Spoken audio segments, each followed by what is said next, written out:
তিনটে বিপদ নেমে আসবে তিনটে পাপের কারণে। এক, ভূমিকম্প হবে। বিপদ দুই, আকার আকৃতি পরিবর্তন হবে।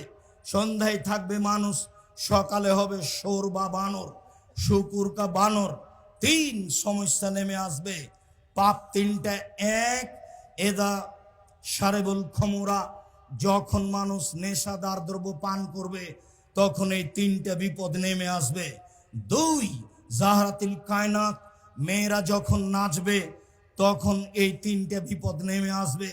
প্রায় সব মোবাইলে মেয়ে নাচে, প্রায় সব দোকানে মেয়ে নাচে, প্রায় সব বাড়িতে মেয়ে নাচে। মেয়েরা যখন নাচবে তখন এই বিপদ নেমে আসবে। তিন, অদারাবিল মাজেব, যখন বাদ্যযন্ত্র প্রকাশ পাবে, সব মোবাইলে বাজনা বাজে, প্রায় সব দোকানে বাজনা বাজে, প্রায় সব বাড়িতেই বাজনা বাজে,